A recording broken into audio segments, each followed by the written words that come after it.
in Georgia. In both, she told the lender that within 60 days, she would occupy that property for 1 year as her principal residence. As President Trump stated in removing her, it is inconceivable that she was unaware of the first commitment when making the second, and it is impossible that she intended to honor both. Such behavior impugns Cook's conduct, fitness, ability, or competence to serve as a governor of the Federal Reserve. The American people should not have their interest rates determined by someone who was, at best, grossly negligent in obtaining favorable interest rates for herself. Cook's conception of cause contradicts the term's longstanding meaning and overrides Congress's deliberate decision not to impose the inefficiency, neglect, or malfeasance standard here. Her claim that she has a property interest in her public office was roundly rejected by the founding generation as pernicious in a Republican system of government. Her claim that the statute grants her notice in a hearing contradicts this court's cases requiring very clear and explicit language to restrict the president's removal power. And any such process would be futile because for months, she has never personally disputed the substantial truth of the material in question.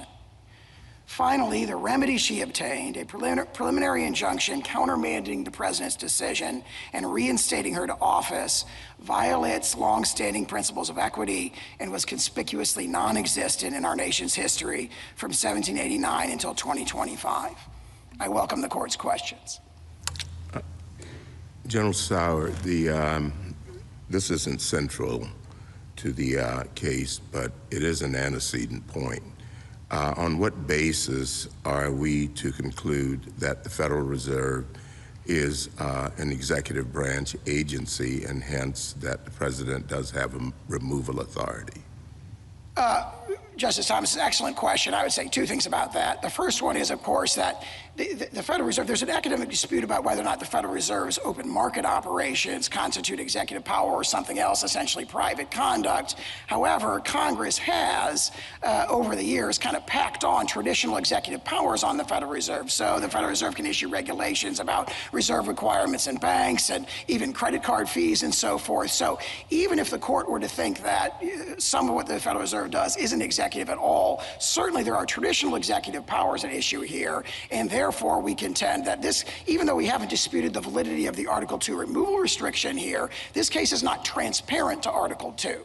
And certainly there's a statutory authority that's very plain here because it says removable for cause by the president. So the statute is unambiguous, giving the president removal power, and we contend that at least there's what's kind of been packed onto the Federal Reserve over the years by Congress is clearly quintessential executive power. And we acknowledge what the court said in Wilcox, which is that it's a quasi-private, uniquely structured entity that stands in the distinct historical tradition of the first and second banks of the United States, and therefore we have not challenged the removal restriction in this case. Counsel, I want to, before we get back to the legal questions, I want to start with a little factual one. You began by talking about deceit.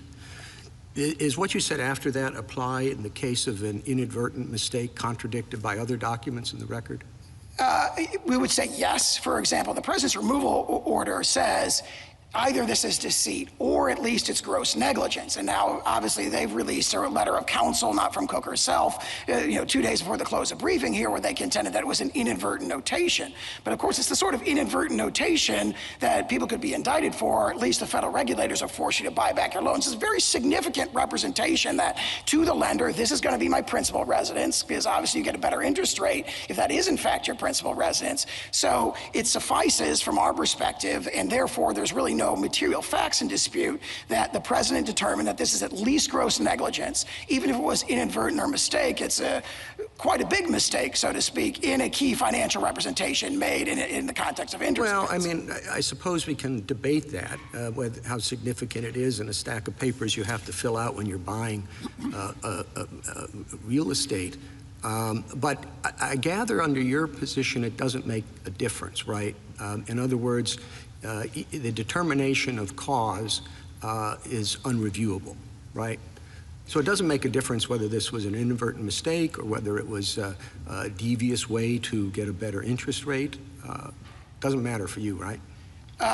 let me put it this way. We would contend there's judicial review kind of at the outer perimeters of cause, whether something goes to conduct, fitness, ability, or competence at all. But once you're within that, and we clearly are here, then there would be deference to the president. We derive that from at least three sources. First of all, the statutory language, cause without further qualification, is itself, in its plain language, a broad, conferral of authority on the president himself. Secondly, we think that places within the line of cases going from Martin against Mott through Dalton against Specter and beyond, Payne and so forth, where the president has broad discretion, and the court has consistently held in those cases where the president's granted this broad discretion, then that's not judicially reviewable. And there's statements to that effect, obviously, in Marbury itself, that they disregard pages 165 and 166 of Marbury. But even if the court doesn't accept that, there's a further layer here, which is that they've conceded this is an ultra vires challenge, and this court held last term that the standard of review in an ultra vires challenge is very, very high for them and very deferential to the president itself. It kind of, dovetails with our Dalton and Martin argument as well. In an ultra vires challenge, the burden would be on them to show that what the president did is entirely in excess of his delegated powers and contrary to a specific prohibition in the statute.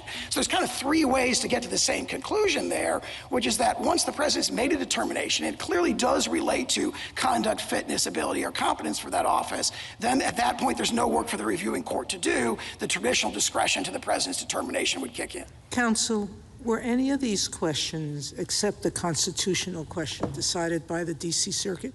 The D.C. Circuit, in its stay opinion, relied exclusively on the sort of notice and an property opportunity to be heard. That's what it said the Constitution required, correct? It said that, yes. It said there's a property interest in this office under Loudermill. That's the only issue it addressed. It did not address all of the things you've talked about today. What the definition of cause is, including whether it includes pre-office conduct and how much or what nexus there has to be between pre-office conduct and post-office conduct. One could imagine that what would constitute for cause during office would be different than what would happen pre-office. Even yourself below said if something was known before confirmation, you likely can't rely on it. You haven't quite said that up here, but logically, pre-office has a different temporal connection. Then the court didn't address whether the president's determination of cause is reviewable and under what standard. Ultra vires seems to me to be whether or not another, and that's what all our cases have ever said about ultra vires situations, whether another entity, another adjudicatory entity, has jurisdiction or we do. And three, whether Cook has a right to notice and hearing under the statute and what that means, and what remedy, if any, Cook can seek now or finally in the case. You ask us today in this emergency application to provide, to finally decide these issues. I want to know why. Meaning, the president, by your own admission, cannot fire someone for disagreeing with his policy choices.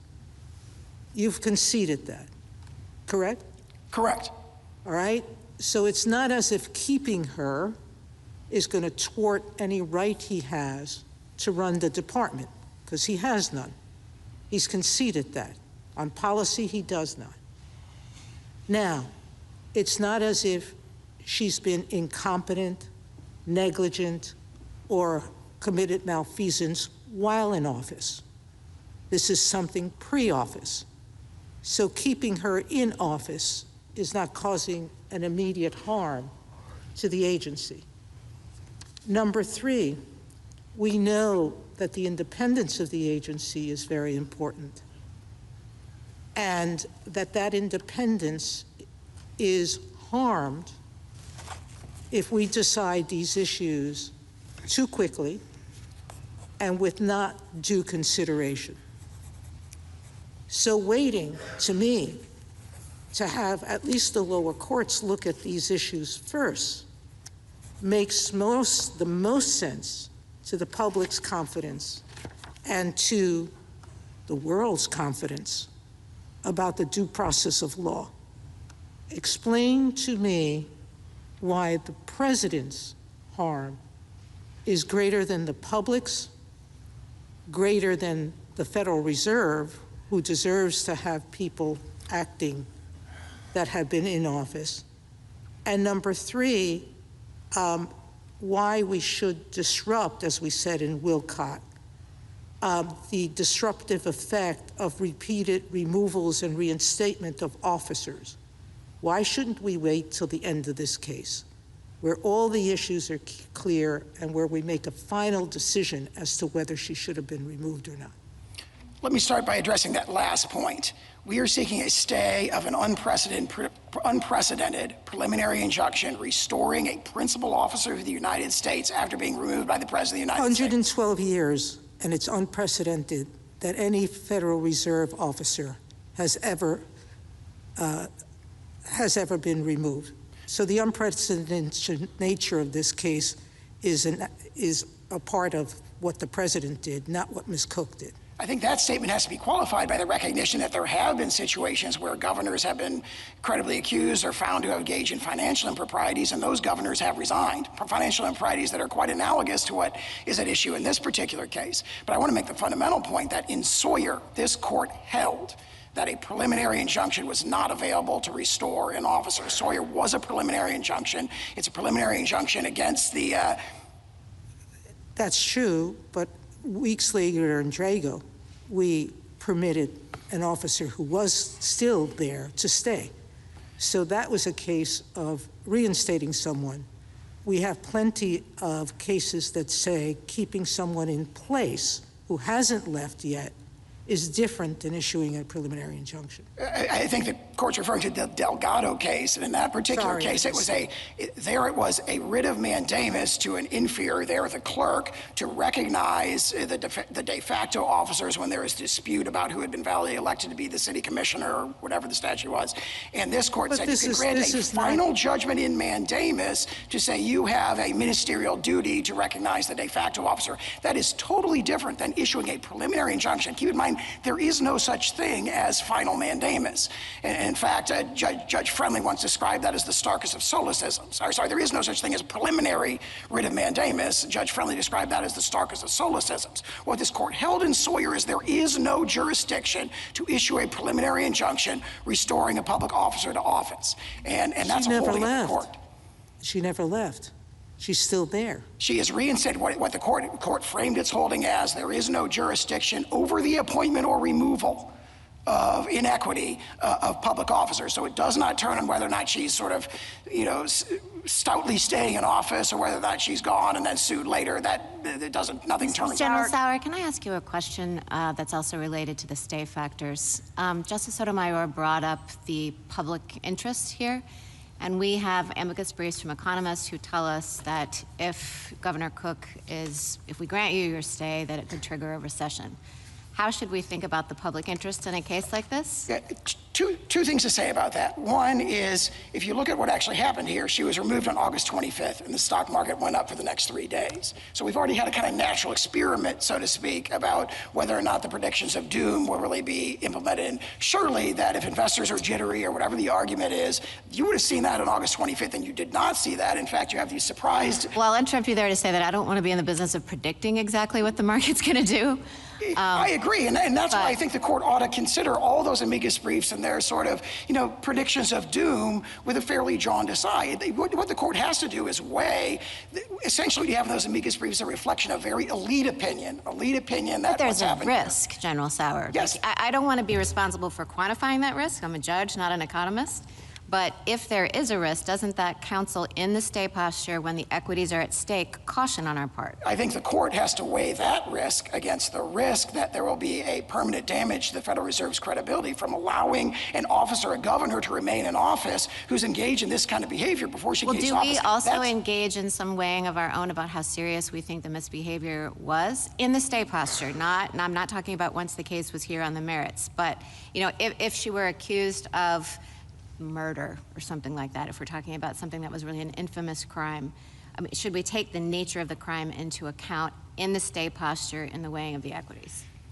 I think what the court ought to take into account is the close nexus between the conduct at issue here and the duties of this incredibly powerful position that has sweeping, powerful authority over the entire United States economy. The governor set interest rates for ordinary Americans all across the country. And here, there's the appearance of having played fast and loose, or at least been grossly negligent in getting favorable interest rates for herself. So it's appropriate What's the to message take to notice. ordinary Americans that comes out of that is the question for the court. And how do you weigh that against the elite opinion that's reflected in the amicus briefs? Obviously, President Trump's voice speaks to that concern of ordinary Americans. I think with the balance of the equities, what the court ought to do is look at the merits, which are extremely strong for us, and then look at its traditional and can stay factors. The court says when the government is a party, the irreparable harm to the government merges with the public interest. And here we have traditional irreparable harms, injuries to the president's ability to remove a principal officer of the United States. When you look at, for example, the originalist evidence we've talked about in the decisions of 1789, when everybody said, or both camps were saying, of course the president can engage in suspensory removals,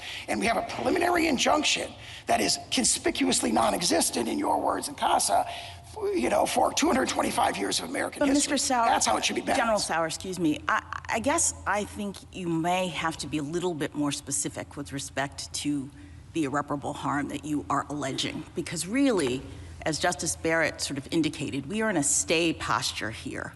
So the question is, to what extent do we believe that the president or the public is harmed by allowing Ms. Cook to remain in her position for the pendency of this case? I'm not sure that we have evidence here that Ms.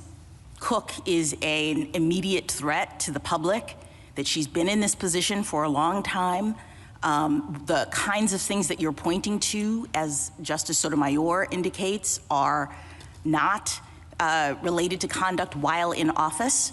So it would seem to me that on the stay factors, you would have to say more about the harm of leaving her there for the next however many months while this case is being litigated.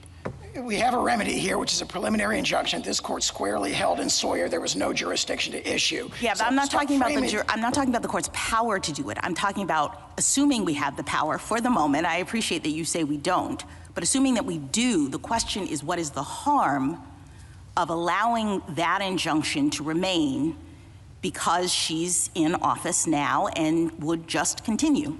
Among other reasons, we assert grievous, irreparable injury to the public perception to the Federal Reserve of allowing her to stay in office. They argue that this is going to cause the markets to tank. And you have evidence related? They didn't tank. You have evidence related to the public perception, or is this just the president's view? The president has made that determination. It's reflected in the language of the dismissal order, and as I discussed in my opening, did the president make that determination based on evidence presented to him in the context of some kind of hearing related to Ms. Cook's conduct? The Federal Reserve governor who sets interest rates for the entire country appears to have engaged in improper behavior. No, I understand.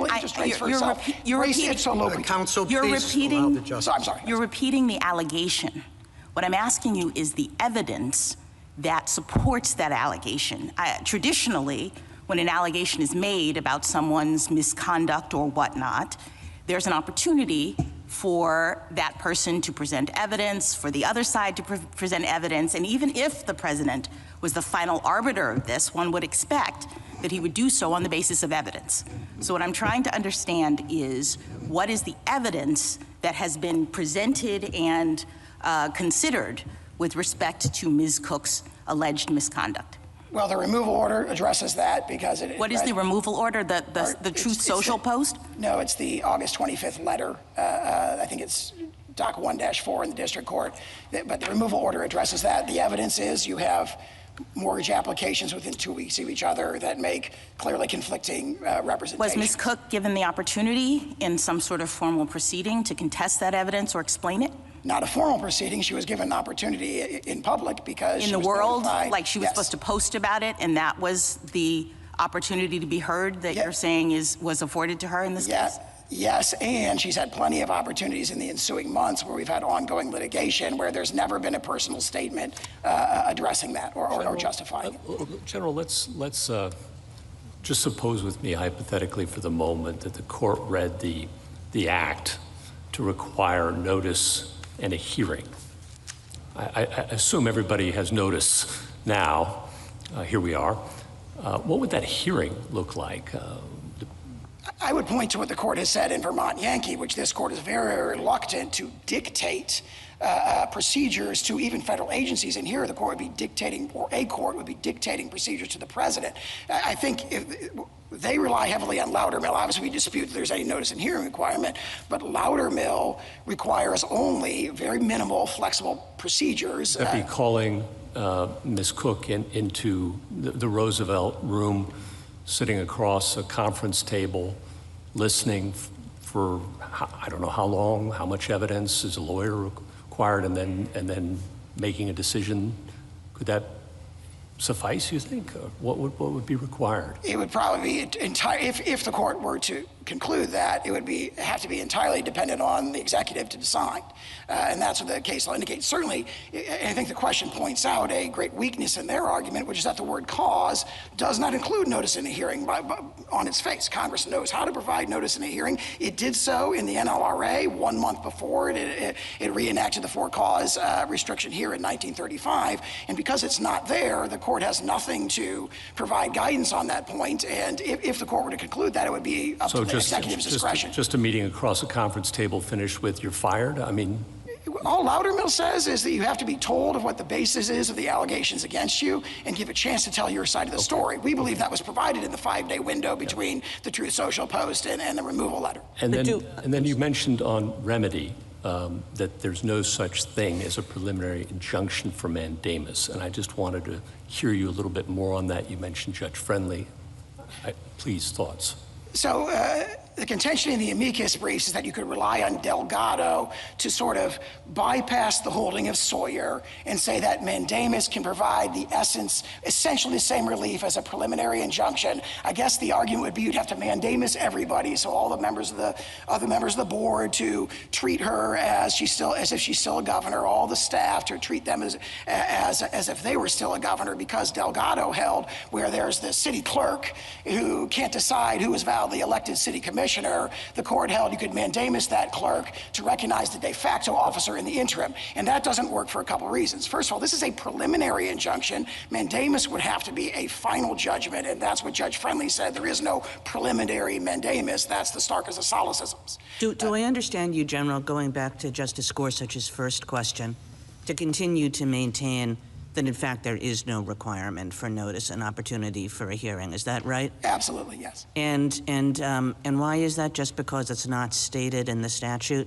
It's not stated explicitly in the statute, and Congress knows how to provide that because it did so a month earlier in a similar statute and has done so in many, many statutes. It doesn't do that. Yeah, I thought that with respect to the neglect and efficiency standard, you do recognize notice and a hearing for that, but not in this statute. Why the difference? Because neither is stated. Yeah, two reasons. In both Shurtleff and Reagan, this court expressly recognized that that phrase INM or specified causes would bring with it notice in a hearing. And that's part of the court's holding in Shurtleff, as I read it, because there it was an INM standard, right, and there's a removal with no notice or hearing, and the court held, well, clearly this wasn't for INM because it was notice in a hearing. Your reasoning would be that that was a mistaken holding, because since it's not stated in the statute, there's no need for notice and hearing. Not exactly, because the old soil argument that we reject as to just simply cause is, we admit, much stronger when it comes to specified causes. So we don't think the court necessarily got it wrong in Reagan when it said specified causes mean that notice and a hearing are provided, because the case law, it's the one point in which the sort of background case law does seem to be unanimous. On the other issues where they contended the case law all goes in one direction, you have their own sources saying they're all over the map, they're directly contradictory. But the outcome of your position is that in this case, where you don't have the inefficiency neglect standard, the president need not provide any notice, the president need not provide any hearing, the president just really has to say, Ms. Cook, you're fired. He has to provide a cause. We contend that there has to be a cause, something that relates to conduct, fitness, sufficiency, or competence. We concede it cannot be for policy disagreement or for no reason at all or at will. General Sauer, if you're correct that courts do not have the authority to reinstate a removed officer, why are we wasting our time wondering if there's cause or not? I mean, because even if we say, yes, there is cause, shouldn't have removed her, but we don't have the authority to order her reinstatement. How is that consistent with the time and energy being spent on determining if there's cause? We agree that that's an alternative basis. As we say in our brief, that's reason enough to rule in our favor, and we have a holding of the court, Sawyer. We also have this tradition I was referring to earlier of recognition that runs from the decision of 1789 to all the opinions in Myers, it's alluded to in Wiener and so forth, recognizing the president's power of interim or suspensory removals. So we agree that's an alternative, that's an independent basis for us to prevail. Well, it's an independent basis. I guess it's not independent in the sense that if that's right, the other one is irrelevant, right? It seems to me that if there is any level of cause, and you indicate that there is some level of cause, right? Well, then you can't be right about the idea that courts can't order anybody who's been removed to be reinstated. There is a traditional remedy to reinstate we don't dispute, there's a traditional remedy to reinstate wrongfully removed officers, which is mandamus. But they don't argue mandamus here, and the reason they don't argue mandamus is they face a number of insuperable obstacles to prevailing in mandamus. One is, of course, going all the way back to Marbury against Madison. You can't mandamus the president, his discretionary acts. In addition to that, there is no preliminary writ of mandamus, as Judge Friendly pointed out and the Seventh Circuit has held. In other words, and keep in mind that the standard in mandamus would be clear and indisputable right to relief. And in fact, this is an ultra vires challenge where the standard is exactly the opposite. So there is a circumstance in which a court can order the reinstatement of a wrongly removed officer. But there is a traditional remedy, mandamus. Here, obviously, it'd be quo warranto if there were two competing claimants, but where there's just the one, that would be mandamus. And they have not argued mandamus. They're trying to find their way around mandamus because the standards to prevail under mandamus are insuperable, and they clearly cannot meet them. But General, Thank you. I'm sorry. Justice Thomas? Justice Alito? Is there any reason why this whole matter had to be handled by everybody, by the executive branch, by the district court, by the D.C. Circuit in such a hurried manner? You began by laying out what you claim to be the factual basis for the for-cause removal, but no court has ever explored those facts. Are the mortgage applications even in the record in this case? I know that the text of the social media post that screenshots to the mortgage applications is in the record, but I don't recall if the paperwork itself is in the record, in the district court's record. So when this was before the executive branch, it was handled in a very cursory manner. The district court decided the case on the ground that for cause doesn't mean anything that happened before the person took office. And I'll question Mr. Clement about that when he stands up. The D.C. Circuit decided it on two grounds, the same as the district court, and that there's a property interest in holding the position of governor of the Federal Reserve Board. Am I right on that? Not exactly. The D.C. Circuit stay panel relied only on the property interest, did not rely on the pre-office misconduct, and that's insupportable. Well, did it not hold that that's what for cause means? My recollection is that the D.C. Circuit, the Garcia opinion in the D.C. Circuit relied solely on Loudermill and the due process property interest, which is baseless for the reasons we say. And that now the district court relied on the twin grounds, both that Loudermill rationale and also the... All right, I stand corrected on that. But those are the only two issues that were decided by the lower courts. That's correct. Justice Sotomayor? I have a couple of follow-ups on Reagan and Shurtleff. You're relying on those two cases for your proposition that cause could be whatever the person, the authority decides. But Reagan and Shurtleff were very careful in holding that the only reason that was true was because there would be life tenure involved otherwise. It was very careful to distinguish its holding from cases in which there were a tenured position and there was a for-cause provision. So you're extrapolating, correct? I disagree with that. We read Reagan differently. If you have those two key paragraphs, we can both look at it. Don't talk about fixed term at that point. I think the direct but the court recognized the rule, and I'm quoting from the case, quote, where causes of removal are specified by statute, as also where the term of office is for a fixed period, notice and hearing are essential. Here, you need for cause, and there's a fixed period of tenure. And Reagan very clearly said notice and hearing are required. So if I move on from that, I go back to Justice Alito's question of you. I thought, and the Chiefs, I thought there was a factual dispute. As I understood it, Ms. Cook's letter, her attorney's letter, and quite frankly, I've never understood that a letter from a lawyer wasn't a representation by a client. This is a new standard I've never heard of before in an informal proceeding. If the president can go by social media and one believes that that is adequate notice under law, I'm hard-pressed to think a letter from a lawyer is not notice from the adversary. But we can move on from that. The letter from Ms. Cook says, the Michigan bank gave me permission to rent because I got a job in Washington. I had to move from New York when I got my job in Washington, and frankly, I renovated my apartment the year before, thinking I would be in New York for the rest of my life. Things change, and the bank in Michigan, at least they represent, will say there was no deceit of them. As to the mortgage issue in Atlanta, Ms. Cook's lawyer represents that the paper submitted to the bank disclosed the fact that this was a vacation home. So they may not have experienced deceit. If they didn't experience deceit, then you're left with gross negligence, and the question becomes, is it grossly negligent to make a mistake on a mortgage application? And I don't know that gross negligence has ever risen to the level of a mistake. So there is a factual issue.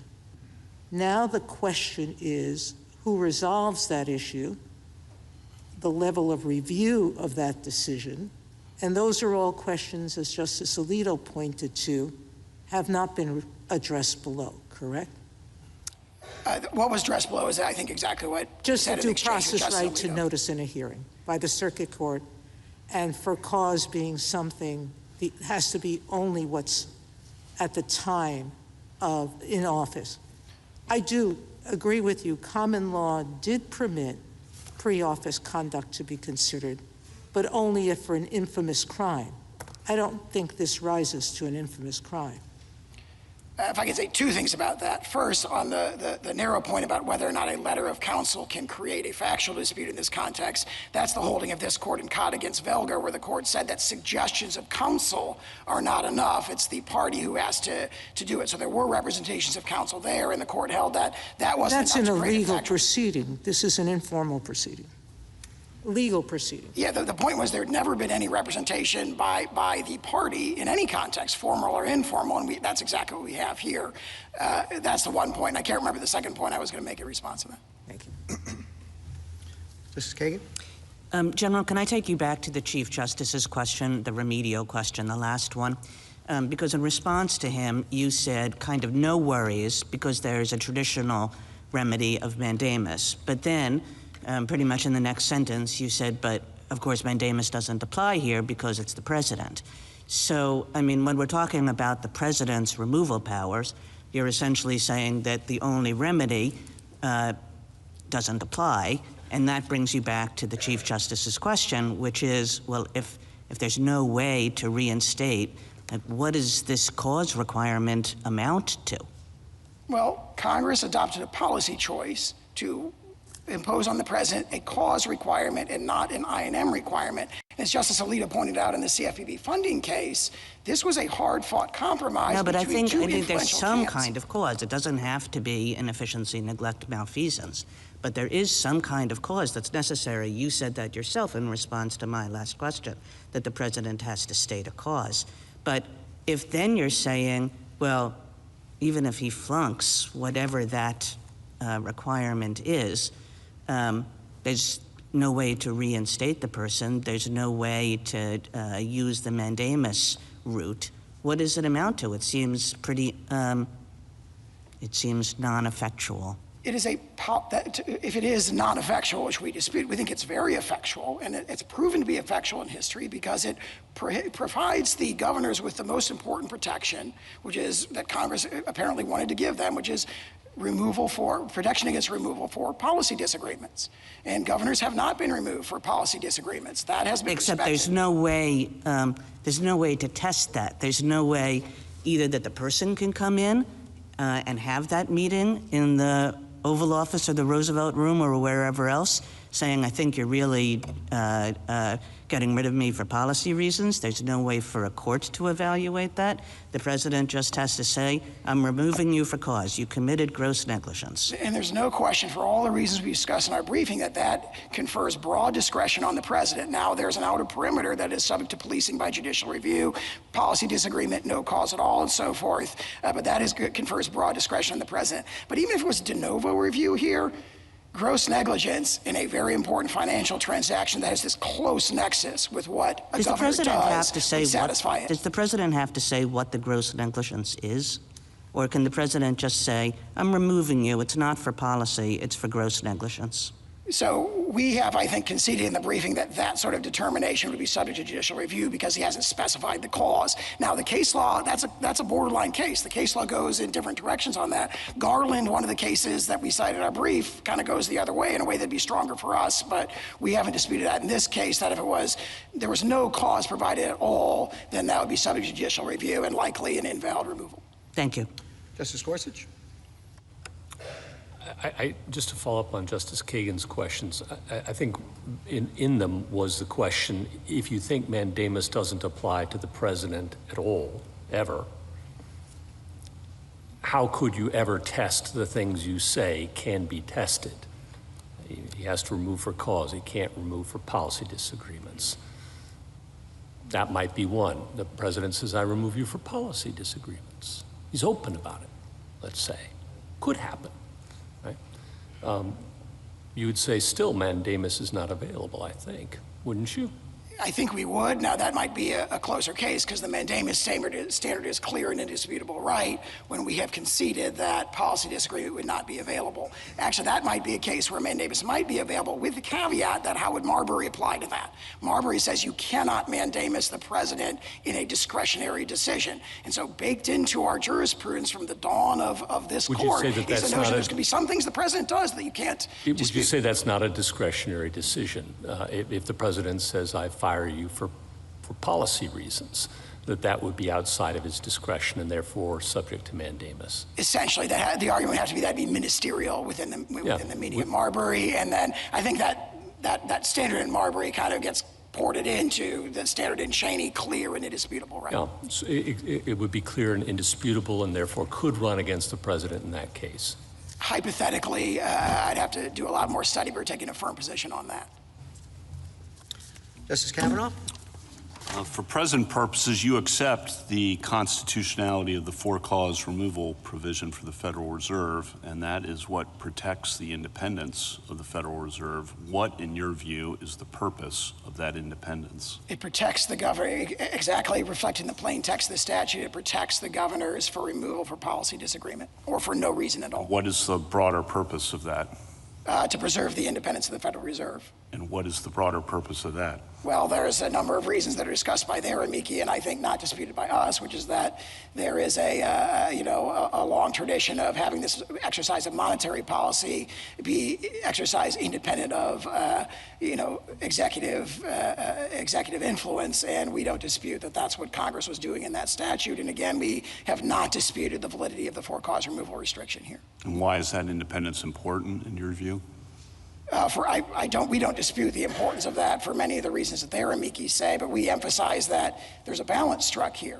This is not a ironclad, you can never be removed. There is a cause removal authorization. But on that, your position that there's no judicial review, no process required, no remedy available, very low bar for cause that the president alone determines, I mean, that would weaken, if not shatter, the independence of the Federal Reserve that we just discussed. We disagree with that, and I would point to the point that the point you made that this is a low bar for cause.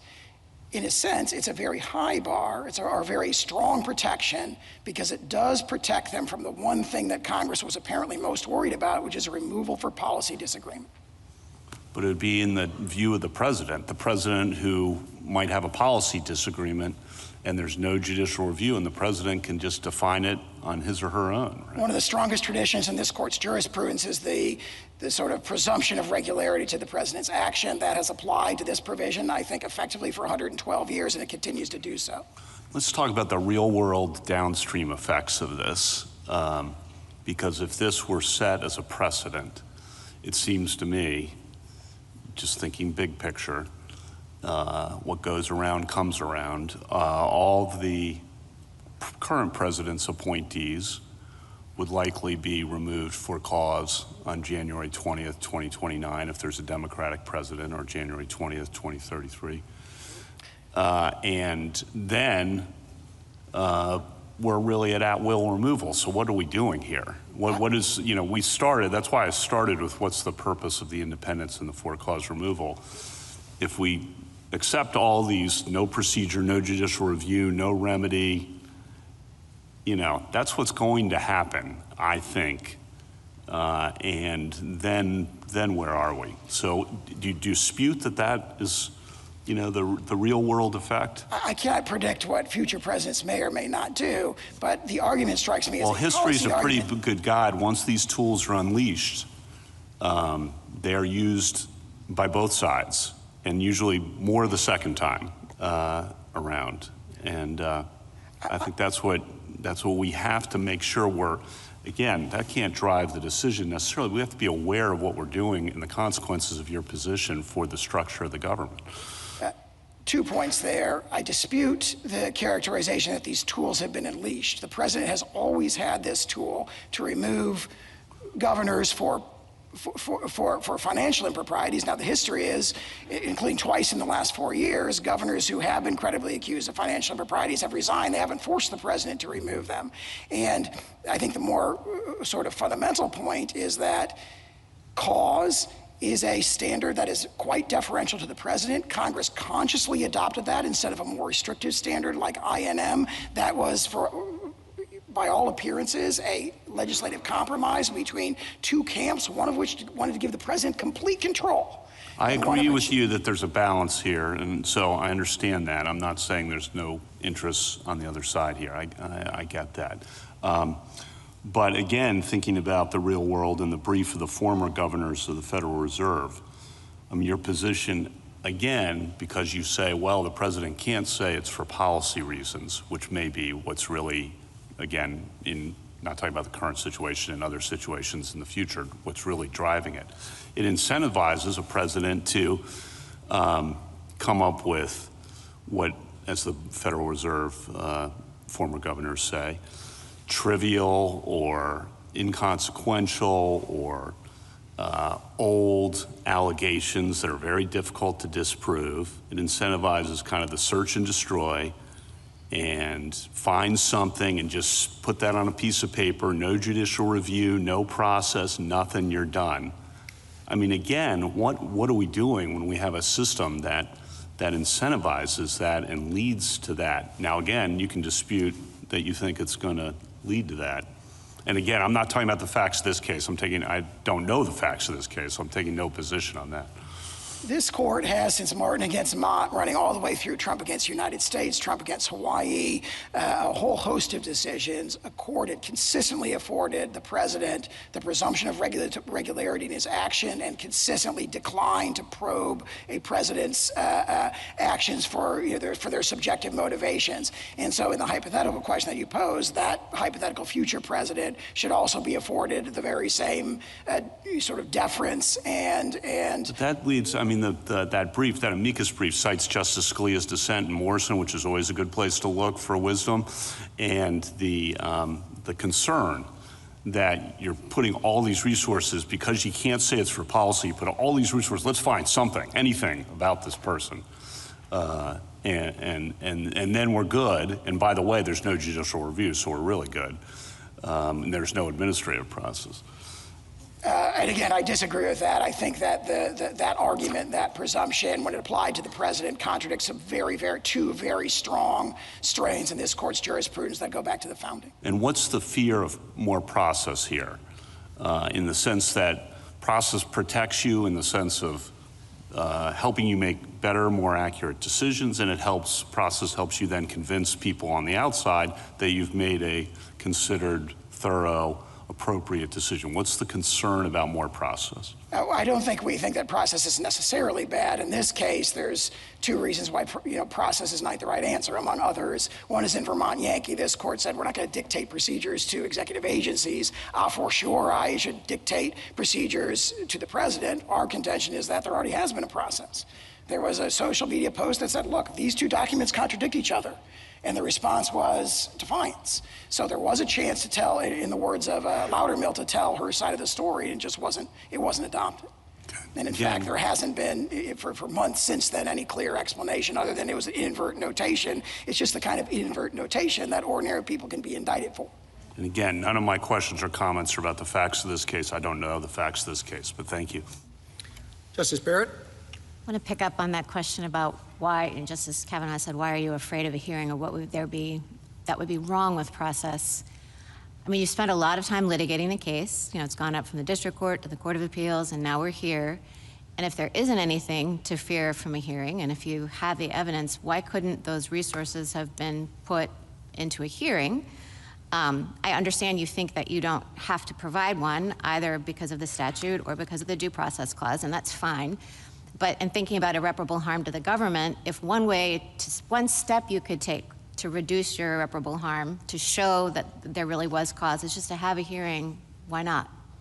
I don't think it's a question of resource allocation. It's our position that adequate process was already provided. So if it's a question of the district court's ordering us to go further and then go further and go further again, all without any legal or constitutional authority, in our view, we think that imposes irreparable injury on the executive. Well, they told you to go farther, but not that much farther. I mean, okay, so there's the Truth Social post, and then, burden on her to come back in 5 days. I understand that's your position. But, Justice Gorsuch posited sit down across the table in the Roosevelt room. Where the president provides Ms. Cook, Governor Cook, with the evidence and waits to hear what her response is, gives her a chance to defend herself. I mean, that just wouldn't be that big a deal, it seems, if that's enough. Again, it's an intrusion on the executive branch to dictate what procedures it ought to provide. So it's standing on principle. The president, and our position is he has provided process. He's provided adequate process. And if the district court said, well, that wasn't quite good enough, try again, and then we try again, and the district court says, nope, that wasn't quite good enough, try again, we have gone left Vermont Yankee way in the rearview mirror. Do you concede that if the statute was an INM statute, then under Shurtleff you would have to provide process? Notice and hearing, yes. Yes. We don't dispute that. And I want to go back to one of Justice Kagan's questions. She said, well, in Shurtleff, the statute itself didn't say that you got notice and a hearing for INM, but the court said that you did. Here, the statute does say cause. Cause isn't as specific, maybe, as INM, but it does identify the grounds that the president must have for removal. Why shouldn't we do the same thing that the Shurtleff court did and say that, well, as we said in Shurtleff, when a statute specifies the grounds for removal, there must be notice and a hearing given? Because the case law, presumably Shurtleff, when it said that as to INM, you get notice in a hearing, was relying on what we don't dispute is as far as I can tell, pretty consistent strain in the case law that's what that means. It gives you specified causes like that, INM, give you notice in a hearing. The case law on cause is the opposite. I mean, look at the lower court opinion in Reagan, in the Court of Claims opinion, where they say cause does not mean you get a notice in a hearing. And we cite a strong line in the background case law as well. Now, they dispute, they say there's some cases going the other way. However, the notion that they are making an old soil argument they're saying, oh, this, in order to prevail on that, it has to be so well settled and clearly established that there really wasn't a dispute about it. And you look, I can't emphasize enough, what, for example, the Tuttle Michigan Law Review article from 1905 that's heavily relied on, for example, in the Manners amicus brief that they rely heavily on in their supplemental brief. It says the case law is all over the map on all of these issues. That treatise says the courts differ on almost every conceivable part of this question. The only point of consistency is that specified cause is I&M, which also, as we can see, is a holding of the court in Shurtleff, whereas cause just doesn't mean that. We've cited all these cases that they dispute, and there's this battle about what did the 19th century case law mean. Keep in mind, in the context of that battle, they bear the burden of making the old soil argument. Justice Jackson? Just following up really quickly on that point, isn't the case law all over the map because the statutes were different?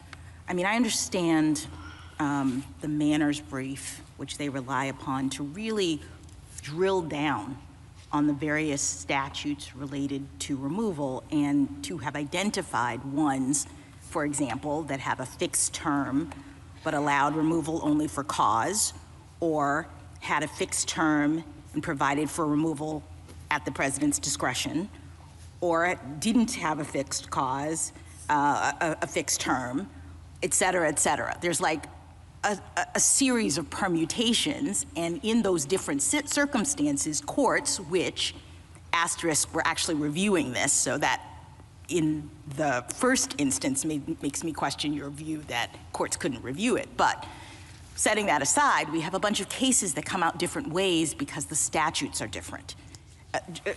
Professor Manners says that when you drill down in this situation with respect to fixed term and removability for cause, as of 1913, it was well established, everybody agreed, that required at least notice and an opportunity to be heard. So what is your response to that? We're looking at a particular statute that does two things, fixes the term and has for cause. She says everybody said, got to have a notice in a hearing. So why is the government saying different right now? Respectfully to her, that contention is plainly incorrect. So if you go to our supplemental brief, page 9, footnote 4 in the accompanying text, we cite Ulrich, and then 13 more cases in that footnote for the proposition that for cause does not require notice in a hearing. Her argument is gerrymandered. No, I'm talking about the combination. Yes, the combination. Combination, right. for cause and a fixed term. So when I look at those cases, I'm going to find that combination, and people are all over the map, you say? By our count, in 7 of those 14 cases, it's a combination. There's also a fixed term. So that argument just, again, that brief, read the Tuttle article that it relies so heavily on, and you'll see this argument. They're nowhere near meeting the burden of an old soil argument. Right. And that's what they need to change the plain text of the statute. Well, let me talk about the plain text of the statute in light of its purposes. You explored with Justice Kavanaugh, and I appreciated this, that Congress put the for-clause provision in there for a reason.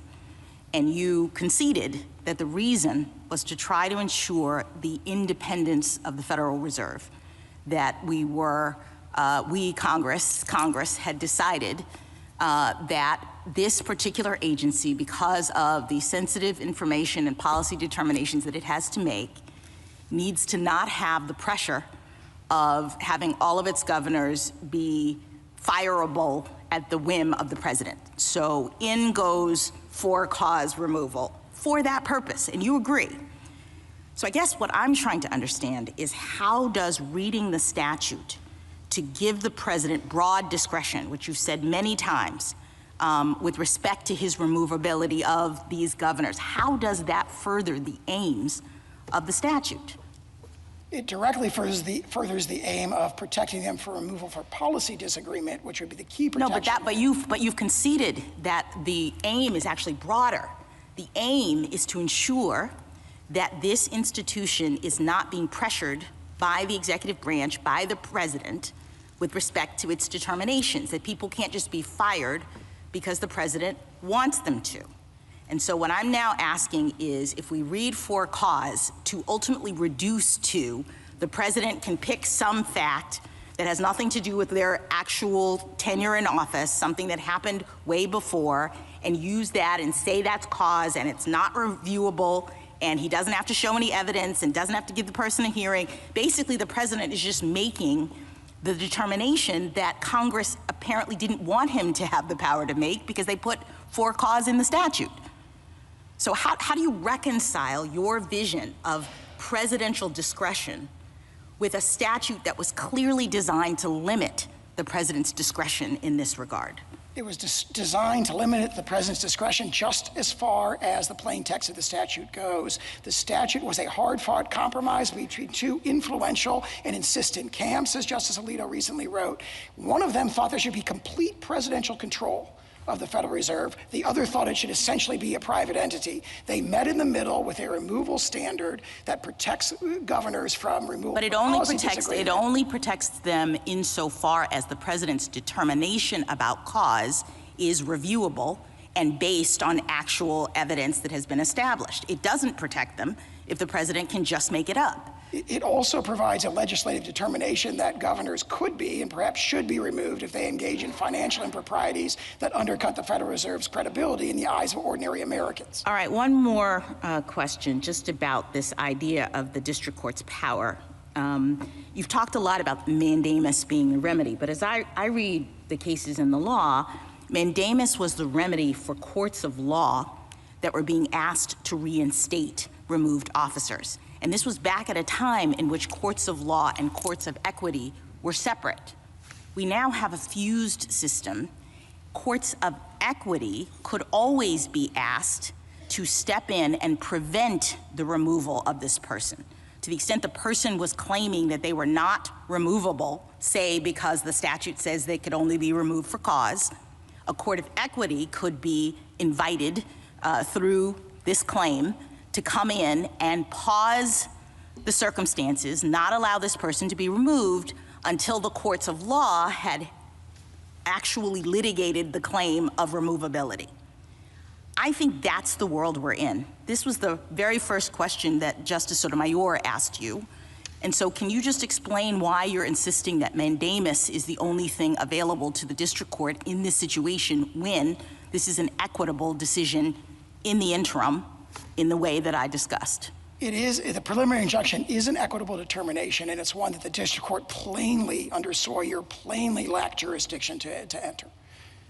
And again, I also, in addition to the holding of this court in Sawyer, that a temporary restraining order purporting to restore a public officer exceeded its equitable powers. My question posits that we're not talking about restoration. We're talking about Ms. Cook's application to the court before she was terminated to prevent being terminated because her claim is that I'm not removable. That's an equitable determination. It's being made in the interim. She's not yet been removed because the court prevented that with its preliminary injunction. Courts of equity did that all the time. So I don't understand why you're saying it's inappropriate for that to be done now. Sawyer, in addition to that, as I alluded to before, there's this strong tradition of recognizing the president's authority to engage in suspensory removals pending the final determination. And that alone is enough to point out that there's no power to do the preliminary injunction that was entered here. Thank you. Thank you, General. Mr. Clement? Mr. Chief Justice, and may it please the court. The Federal Reserve is a uniquely structured entity with a distinct historical tradition. Part of that historical tradition is an unbroken history going back to its founding in 1913, in which no president, from Woodrow Wilson to Joseph Biden, has ever even tried to remove a governor for cause, despite the ever-present temptation for lower rates and easier money. Even in this case, the president recognizes the unique status of the Fed by neither arguing that the removal restriction is unconstitutional nor asserting the ability to remove a Fed governor without cause. But despite that recognition, the sum total of the Solicitor General's arguments would reduce the removal restriction in this unique institution to something that could only be recognized as at-will employment. No procedural due process before removal, no judicial review after removal, no preliminary injunction to preserve the status quo, and a conception of cause so capacious that apparent misconduct or gross negligence suffices. That makes no sense. There's no rational reason to go through all the trouble of creating this unique quasi-private entity that is exempt from everything from the appropriations process to the civil service laws just to give it a removal restriction that is as toothless as the president imagines. But if that removal restriction has real substantive and procedural bite, then this emergency application should be denied. There is simply no reason to abandon over 100 years of central bank independence on an emergency application on a preliminary record. I welcome the court's questions. But if there was such concern for independence, could the removal statute have been written, as others have been written, to require a hearing and review?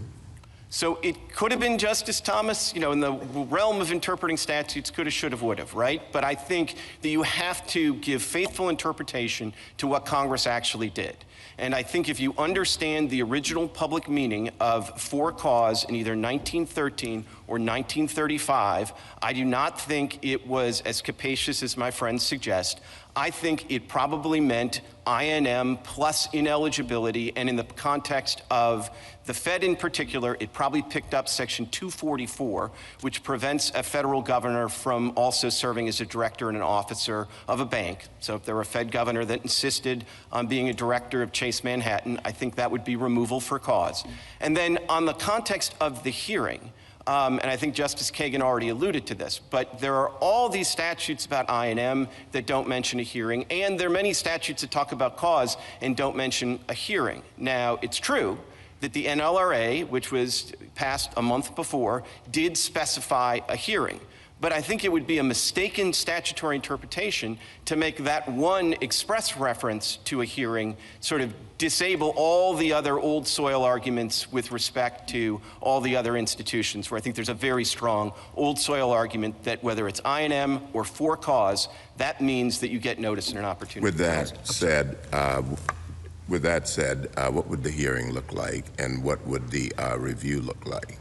So I agree with General Sauer that the president would have a fair amount of discretion in how he or she wanted to fashion that hearing. I mean, one example we have historically is President Taft, and he sort of gave the removed officials the full Taft, and it was notice, opportunity for a hearing before an impartial tribunal that serendipitously included future Justice Frankfurter. And then so that's kind of the maximum that the president could give, but we're not suggesting that you need to give the full Taft. The president would have a lot of flexibility on that. I think you asked what the review would look like, and I think that actually sort of gets to the heart of where the president's incentives would be. I think the more process that the president provides, the less room there's going to be for judicial review and judicial second-guessing of factual determinations. So if a president wants to give the full Taft, I think the scope for review of factual determinations by that kind of tribunal would be very narrow, but I do think there would be legal review.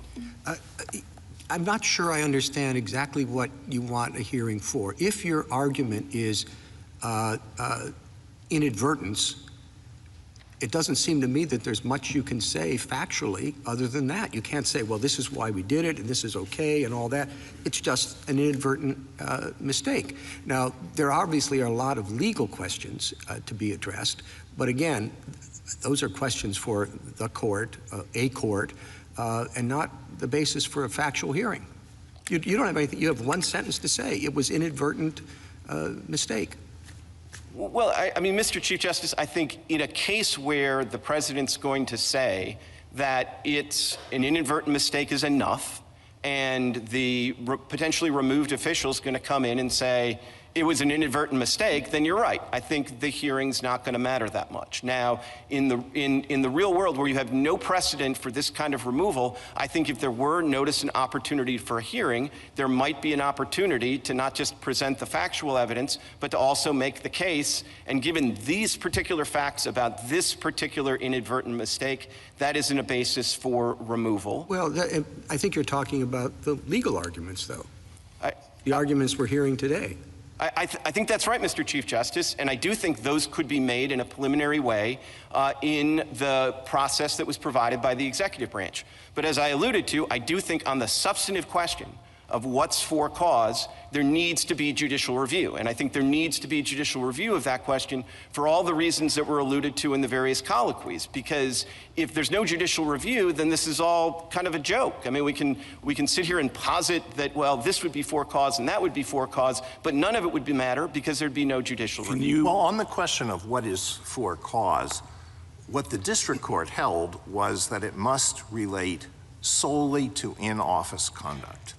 And you defend that with one caveat that if the office holder is indicted later indicted while in office for pre-office conduct, then that might be cause for removal because a person under indictment wouldn't be able to devote full attention to the job. But other than that, you defend the district court's holding. Is that correct? We do defend the district court's holding on that, and I would understand that is the rule for all the statutes that have INM. There's nothing when under a for-cause removal standard, there is no pre-office conduct that could constitute cause. That is my frontline response. I happen to have a backup argument, which is if you pick up the common law, then you would pick up. Well, let's take your front line argument first and see how far you're willing to go. Suppose that the office holder was permitted to resign from a previous job under a non-disclosure agreement based on long and egregious pattern of sexual misconduct. That would not be for cause. That would not be cause for removal. So what I would say, Justice Alito, is I don't think that would be INM. And so if I'm going to stick to my frontline position, then that would not be for cause. It would certainly be a basis for impeachment. And I think in understanding why we've had INM for at least 90 years. All right, I understand your position. How about if after the person assumes office, videos are disclosed in which the office holder is expressing deep admiration for Hitler or for the Klan? I can only imagine where these typos are going to eventually go, Your Honor. Well, yeah, because your position. I'm going to stick with my position. Well, of course, I'm going to stick with my position. And I'm going to say that's an official that would be impeached in a heartbeat. And the fact that they would be impeached in a heartbeat is going to cause them to resign in half a heartbeat. And this has not proven a problem. I mean, for better or for worse, whatever you think of Humphrey's executor, we've had 90 years Mr. Clement, what's your backup argument? My backup argument is the common law standard. Justice Sotomayor alluded to it, which would be that there's a removal basis for an infamous crime of the kind that is disabling for public office, and and at common law it also required a conviction. So it's an exception. It helps me with a couple of these hypotheticals. No, it doesn't but it's not going to help me with the Justice Alito. It doesn't help saying you. There's no conviction for the Hitler video. Do you have a backup to the backup? Impeachment. It's the ultimate backup here. This is not a situation where you're being asked, have to tie yourself to the It's been argued in the past that impeachment doesn't cover private conduct. You obviously disagree with that, then. Well, I certainly see, but this actually kind of makes the point about judicial review, right? I mean, I'm not saying I agree with that, by the way. It's just been argued. Right, but what I absolutely agree with is the Walter Nixon case says that there's no judicial review of the impeachment determination in the end. So whatever the House and the Senate ultimately determine, I mean, they can make constitutional law too, and they can determine whether private conduct is or is not out. And if they say, and with these hypos, I mean, and we can go down the road of the hypos and they'll get worse. I'm backup to the backup, to use Justice Gorsuch's term, would be the infamous, but you don't need a conviction. Right.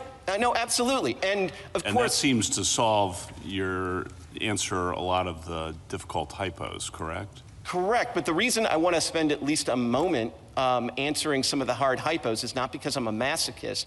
It's just because those are got to be the answers under INM. Your answer is that those are funneled to the impeachment process. That's right, and that's the way INM has worked for 150 years, and I think it would continue to work. It hasn't proven a problem in practice, but I'm not resisting very hard the backup to the backup on that because I don't think we're close. And of course, look, all of these are hard questions, which is all of the reasons why it's kind of crazy to decide this on emergency application. Yes, well, there are a million hard questions in this case, and it is an emergency application, and very difficult questions, either no precedent or very conflicting or very uncertain body of precedent. But there are two things were decided by the lower courts. One, that what I just explored. The district court said it's got to be in-office conduct, nothing that happened before person took office counts. And then the D.C. Circuit said that your client had a property interest in her office, and therefore a due process right. Is that right? She had a property interest in being a governor on the Federal Reserve Board? So I think there's a perfectly reasonable argument for that, but I also think that there's a better argument that's a constitutional avoidance argument. And what the D.C. Circuit did in a per curiam opinion is sort of an example of what happens when you're trying to rush all of this, which is you jump right to a constitutional holding when there may be a perfectly good constitutional avoidance statutory holding there. And I think we've now had a couple of months and a bunch of amicus briefs to ventilate some of these things. And I think you get, with that ventilation, you get an understanding that there is a very good statutory argument. And I do want to talk about best reading a shirt left. Why wouldn't that be a basis for sending it back to consider these arguments in the first instance? If you aren't prepared to defend the due process argument and perhaps your frontline argument on that things that happen before employment are categorically and always off the table. If those two decisions, which, to be fair, were of course issued under a time constraint, might have some flaws, why shouldn't it go back to reconsider it? You've advanced a lot of new arguments here, so have your friends on the other side.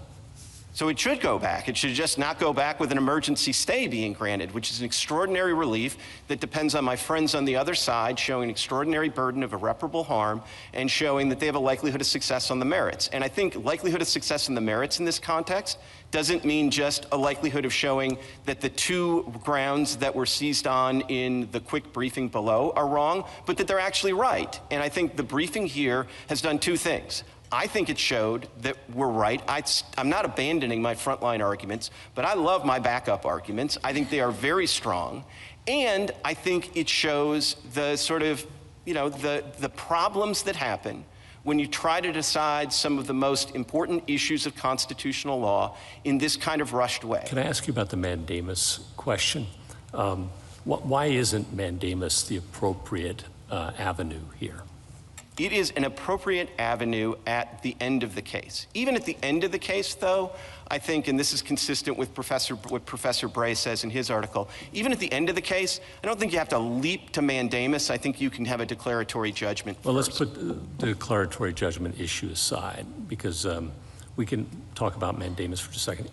Assuming there is such thing as a preliminary injunctive relief for mandamus, which I'm going to ask you if that's a thing, first of all.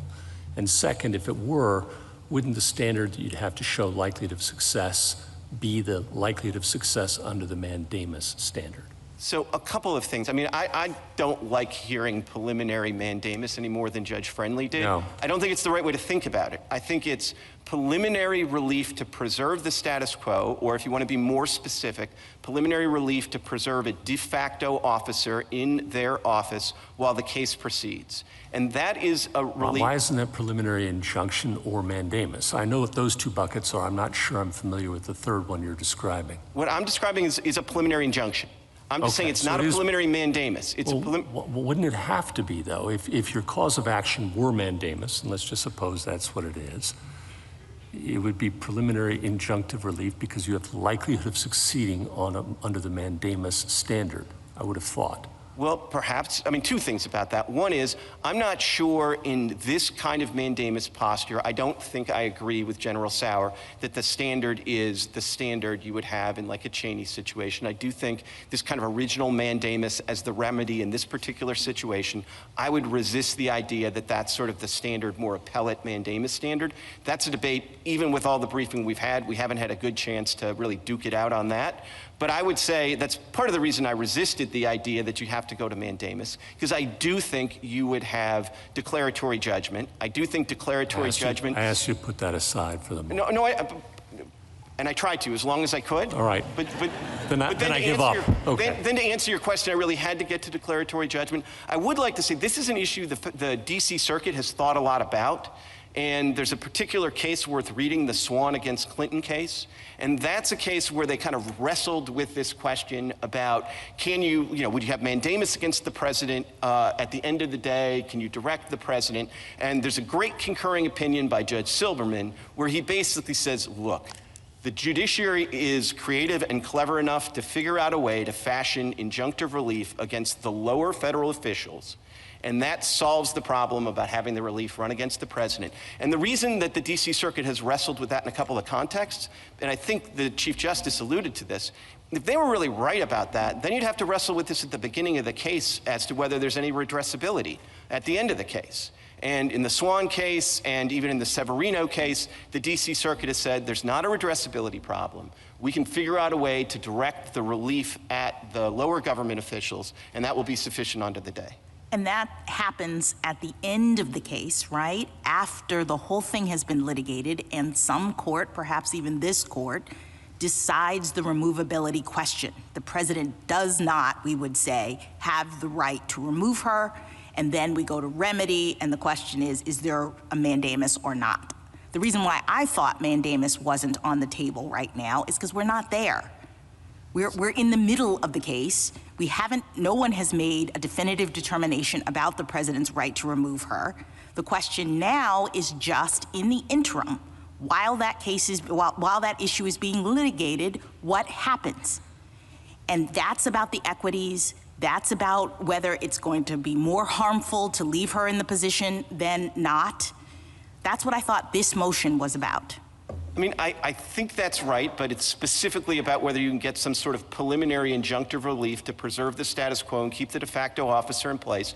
And I do take Justice Gorsuch's question, which is at the end of the rainbow, all there is mandamus, and you can't have mandamus against the president, then at this point you'd say, what's your likelihood of success at the merits? And you would say, there's no likelihood of success in the merits. But I think, as I alluded to, even before that, you'd say, is there any redressability here? But wait, I'm sorry, why would that be a merits issue? You'd have no likelihood of success on the merits, you just have no remedy. You would win on the merits. The merits are that the president wasn't supposed to remove you. But you would lose because there's nothing to lose ultimately in terms of not having a remedy, right? Well, I mean, you could draw the distinction that way. I think if you have no remedy at the end, you probably have the redressability problem at the front end, which is why the D.C. Circuit has addressed this on a number of bases. These are not emergency application decisions. These are decisions of the D.C. Circuit. They obviously don't bind this court, but they are the considered judgment of a court that's dealt with, with all the removals there have been, and there haven't been a lot of them, but with respect to other officers. So, I think that's pretty good authority. What would judicial review in this context look like? I mean, this is not a question about what the standard is. It's more a question about, is there a kind of deference to give to the president? How does that deference operate, whatever the standard is? Sure. So I would divide between sort of factual questions and legal questions. As to the factual questions, I would say that there's going to be a degree of deference, and the degree of deference depends on the degree of process that's provided. So if the president wants to go full Taft, I don't think the courts are going to be in a position to second guess the factual determinations. If the president wants to do something more informal, he's entitled to do that, but then I would think there'd be more of a scope for, having more hearing, more process in the judicial forum. On the legal question, I would say in a post-Loper world, there's no deference to the legal questions, and the courts are going to have to decide ultimately what are the boundaries, the metes and bounds of for cause. And the only other thing I would add is I think that you're going to want to erect meaningful standards of cause because, there's kind of two options here. You could either have judicial review that spends a lot of time looking into pretext of the president, and that just doesn't seem like a good thing for the courts, for the president, or anybody. Or you could erect relatively demanding standards of cause, and that's going to, I think, obviate the need for that kind of pretext inquiry. Yeah, so General Sauer's version of cause, which is it's not policy, it's something other than policy. Why isn't that the backup to the backup to the backup? Well, because it would kind of destroy the whole point of having an independent central bank in the Fed, and it just seems to me like at some point, we're all here on the assumption for this case that the Fed is a uniquely structured institution with a distinct historical tradition. And so if that's true, and then you tick through the statute and you see all the things that Congress did.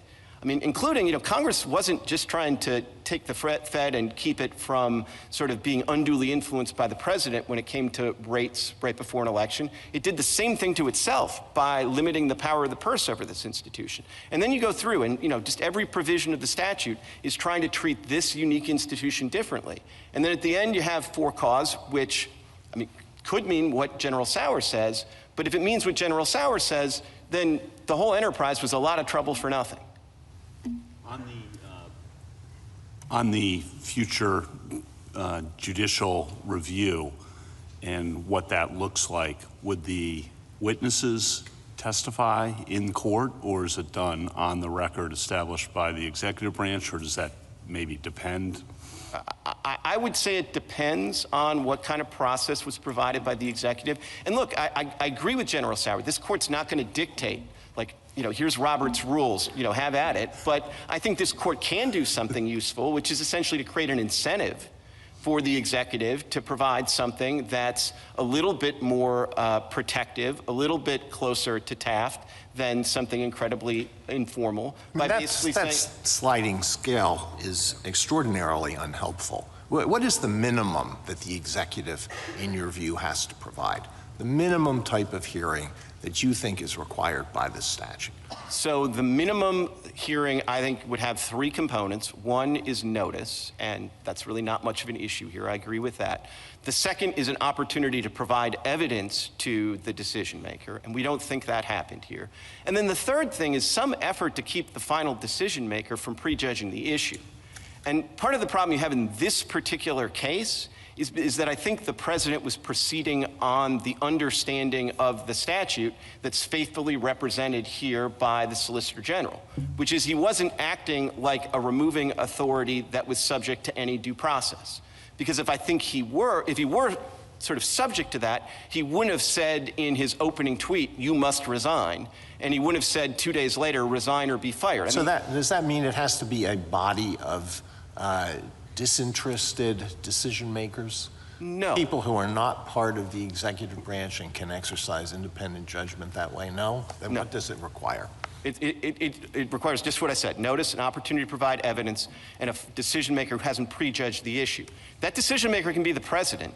I mean, I'm not sure I'd necessarily recommend it as my choice A, but how can it not be the president? The statute authorizes the president to make the removal decision. How could it be anybody else? Well, look, I mean, if you believe in the unitary executive theory, then anybody that makes the removal decision is acting on the president's power.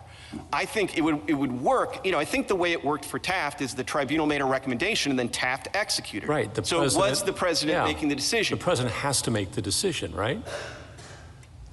Or delegate it to somebody who he wishes to make that decision, yes, who's reportable to him. Yes. Yes. Okay. At will. At will.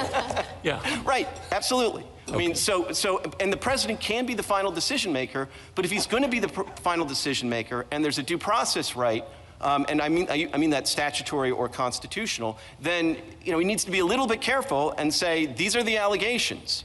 He can't start by prejudging the issue by saying resign. Mr. Clement, your understanding of for cause, you went through hypotheticals with Justice Alito about how it doesn't cover pre-office conduct. What about conduct in office that doesn't relate to the discharge of the office? Like, what if you take some of Justice Alito's examples, but it's like Nazi videos while the governor is in office, or things that would be misdemeanors rather than infamous crimes like shoplifting, stealing things, domestic abuse. Would those things be cause for firing, or they don't really seem like impeachable offenses necessarily? So I don't think those would be removable offenses under INM.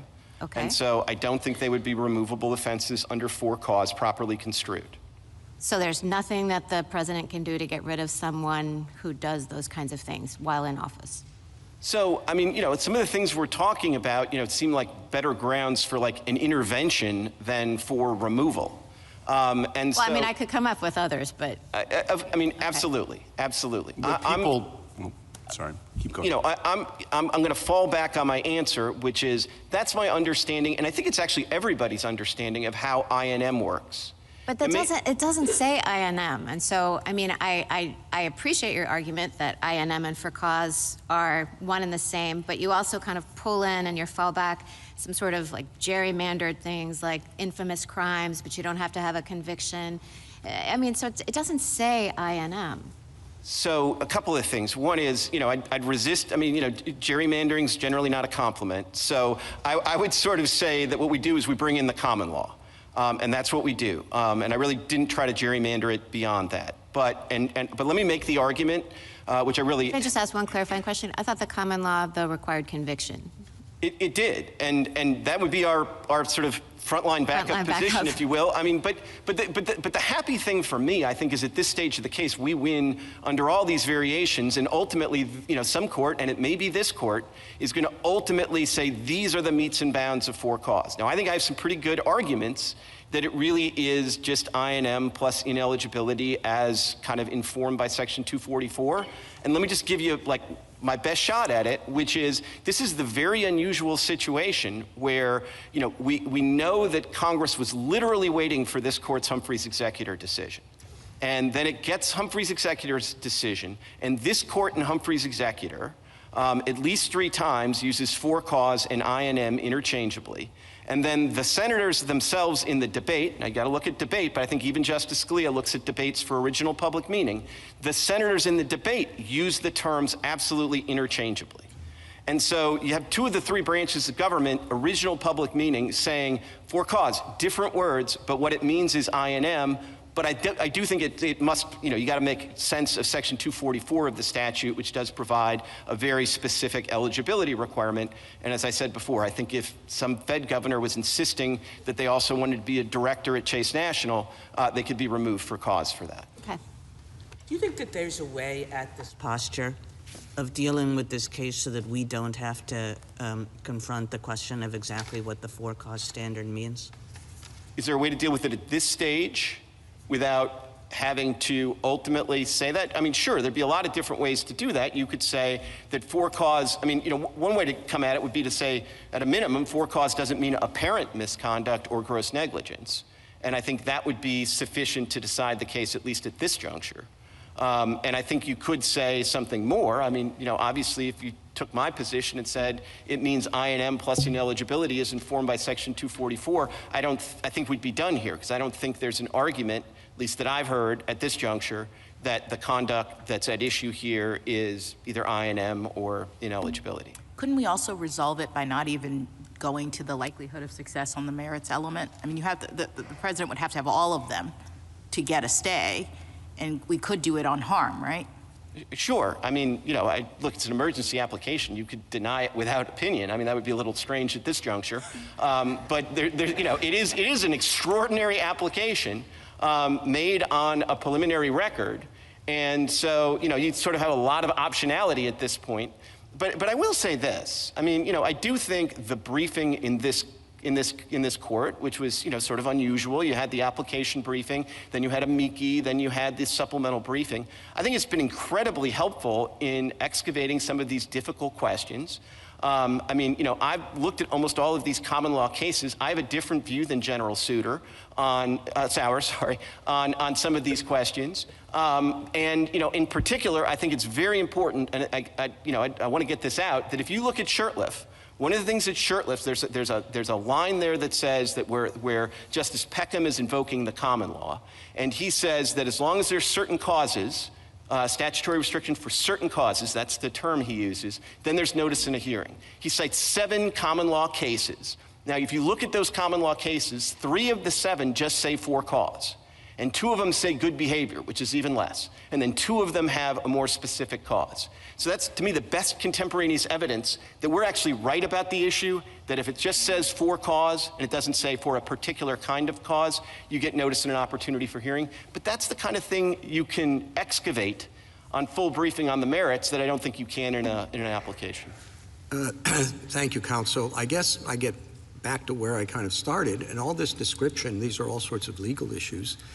You don't have anything more to say on the facts, right? It was an inadvertent mistake. I don't see how you can say anything more. We've had broad range of discussion on the legal issues. Now, it's very helpful for us to have lower court decisions on those, and maybe that's reason enough.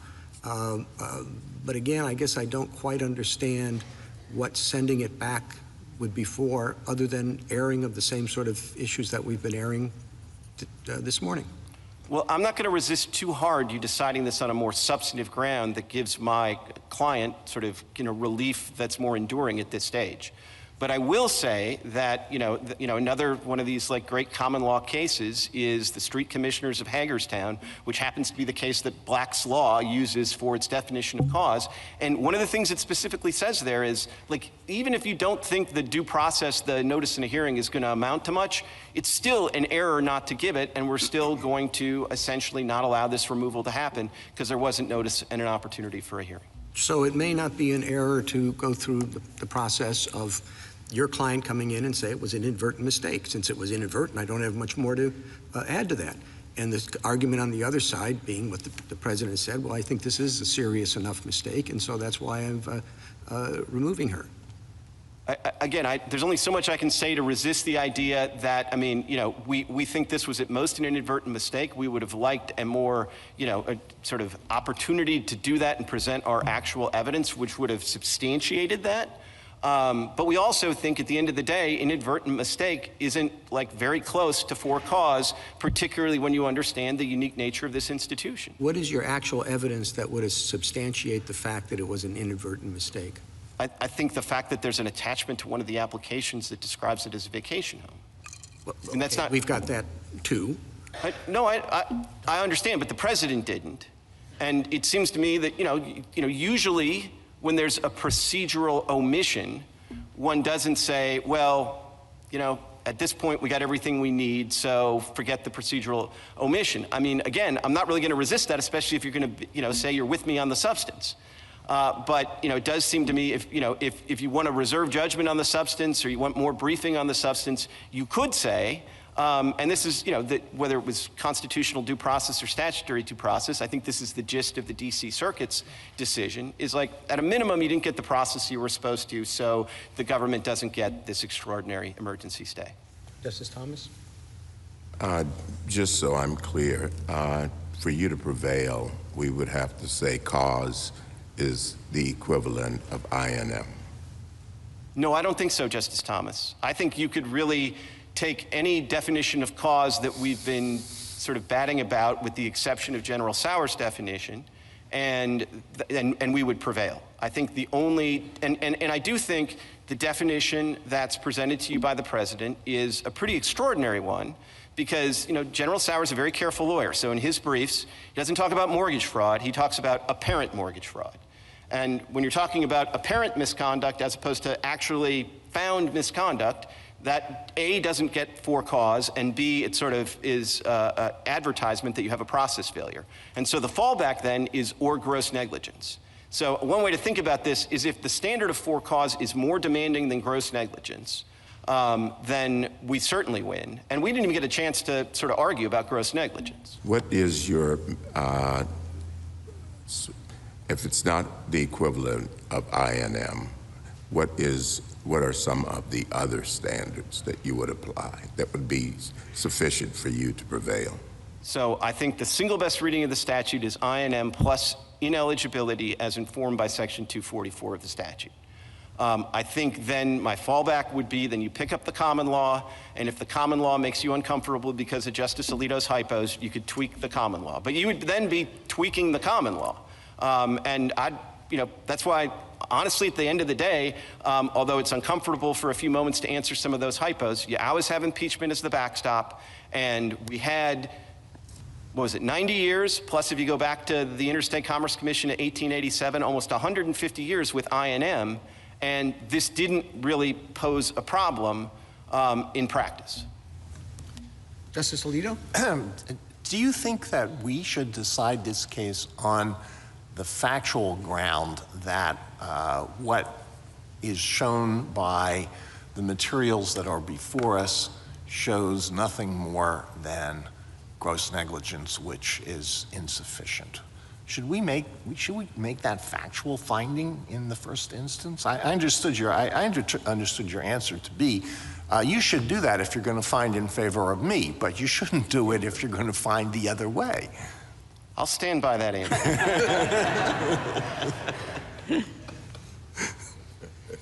Really? That's your answer? That's my answer.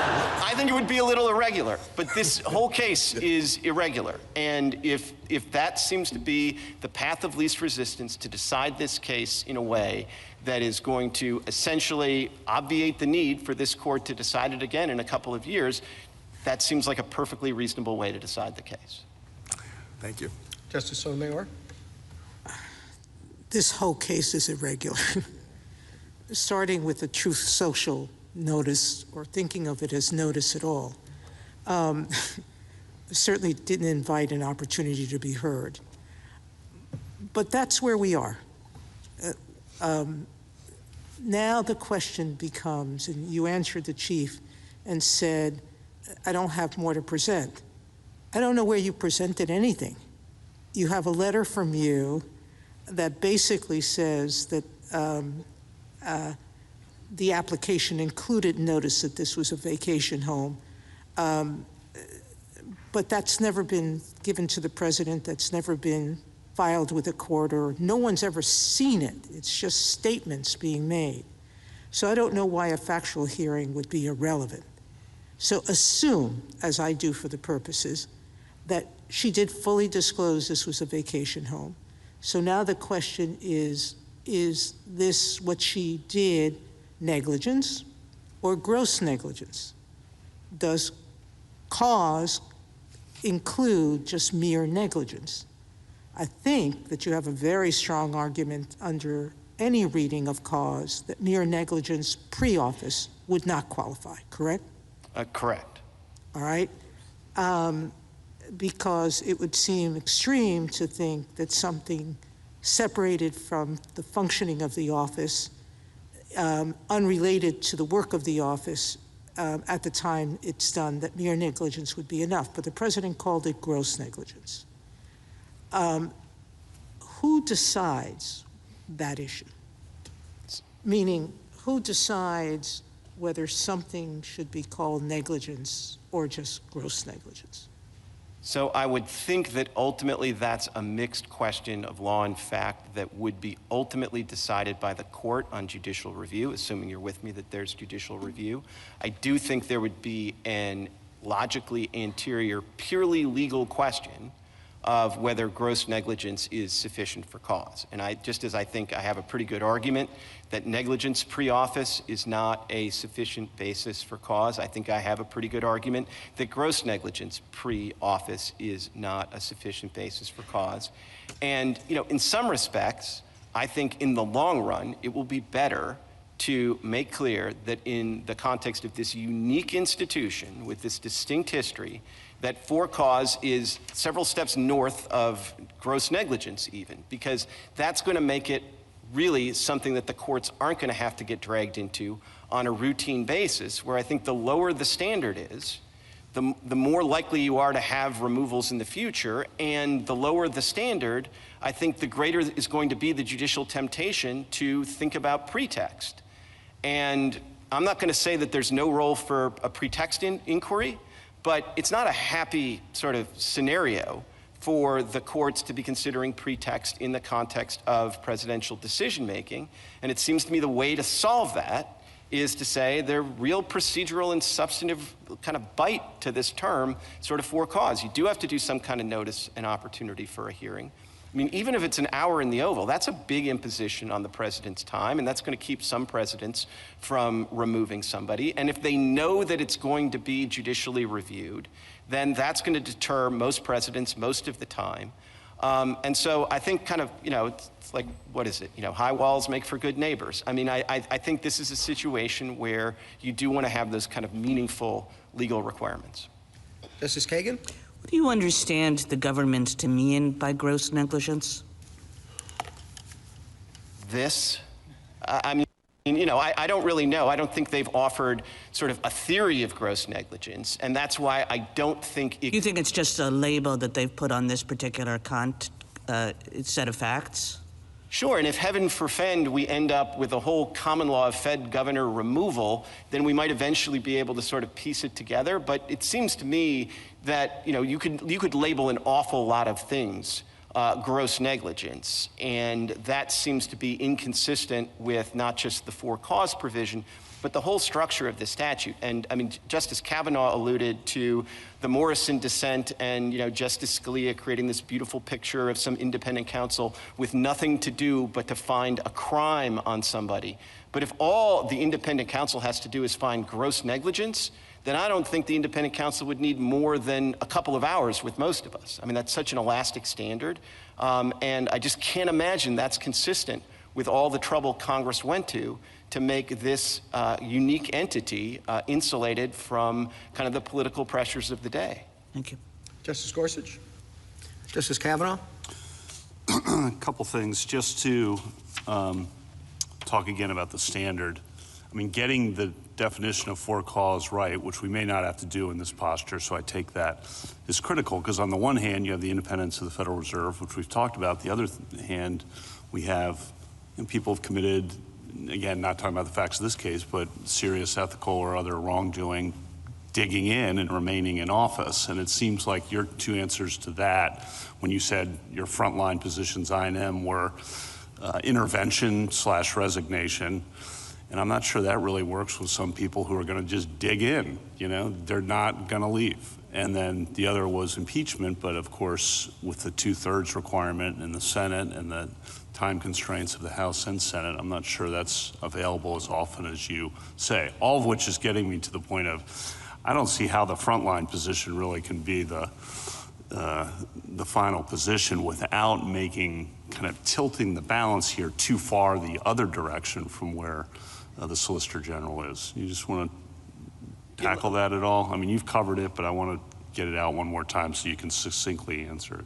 Sure. I think the best thing that I haven't said already that I could add is I think in the unique context of this particular agency, you want to strike the balance more in favor of keeping an official who maybe in a perfect world would be removed, because this is the opposite of the situation in essentially all of the other situations, with the possible exception of like the tax court and the court of claims and the court of military appeals.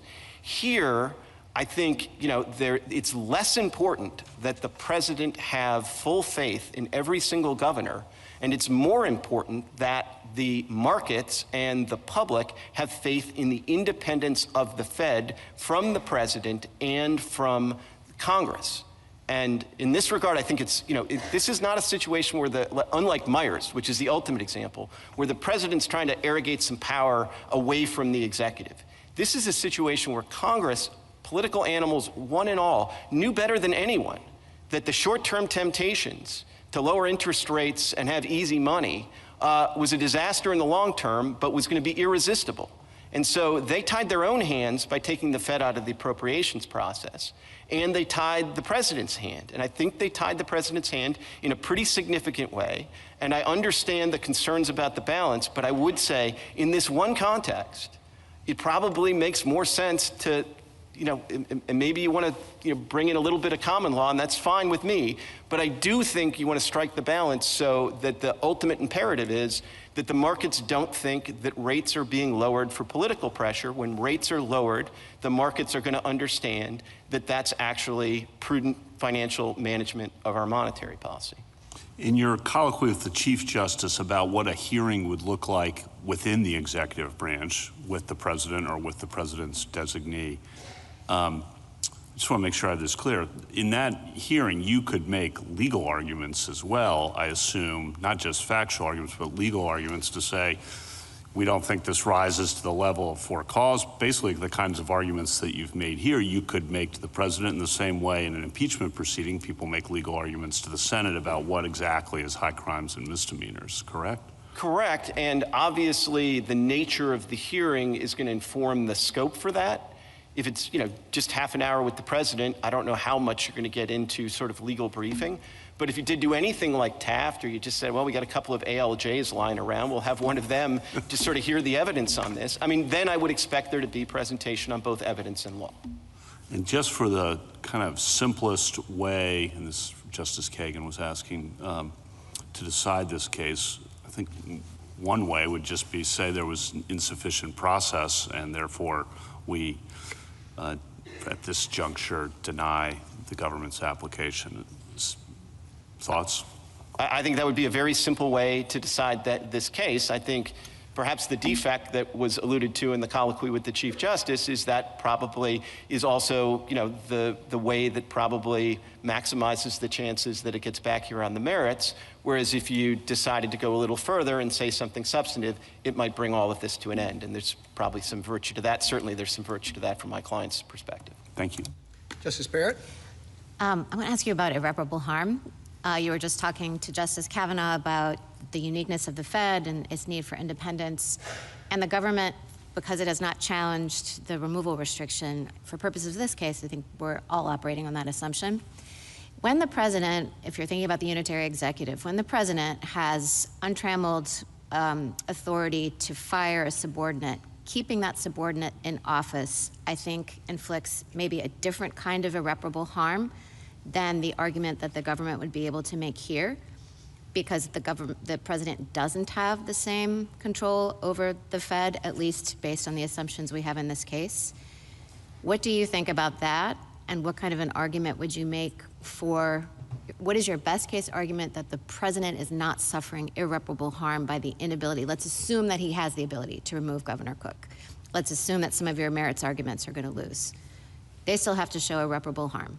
So what's your best argument that he's suffering none? Well, I think my best argument that he's not suffering irreparable harm in those circumstances is he's not suffering the unique indignity of having sort of pure executive power exercised by people that are removable at will outside of his control. And that maybe that's a little circular in the end, but I think it's kind of why this case is, I think, problematic for the government, because they could have come in here and said, Fed Schmed, it's not that different. This is just like the FTC, and so we're suffering the same irreparable injury as in those other cases. But when they come in and say, no, we're going to accept that the Fed is different, at least for purposes of this case, and that we can't remove somebody just for policy disagreements, then having somebody continuing in office just because you have a different conception of for cause than they do, or than you've been able to persuade a court so far about, doesn't strike me as irreparable harm.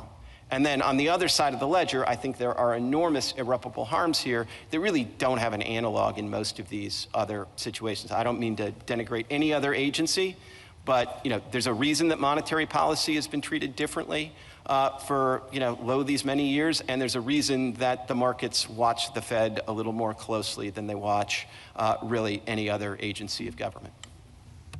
Justice Jackson? So you've had a couple questions about what good is a hearing? What would a hearing do in the situation where Ms. Cook has made a statement through her lawyer about the allegations? I guess I'm wondering, setting aside for a moment the standards for cause, don't we have to have a circumstance in this kind of situation in which the facts are established? In other words, I thought the work of the hearing, even in this situation, would be to establish when these applications were signed, what she thought she was attesting to, what actually was going on with respect to these documents that the president is pointing to that says, and he says they establish her deceit and gross negligence or whatnot. And I think before we even get there, we have to know what the facts are related to this. Isn't that what the hearing would be about, at least in part? I think it would be, and maybe though to try to defend my, heads I win, tails you lose answer to Justice Alito, I mean, you could think about this by analogy. I mean, there's certain circumstances where you essentially grant a motion to dismiss for one side. You basically say, look, we didn't have a hearing here, that was a mistake, but even on sort of the best reading of the evidence, this is at most an inadvertent mistake, and so there is no for-cause removal, in which case my client would win.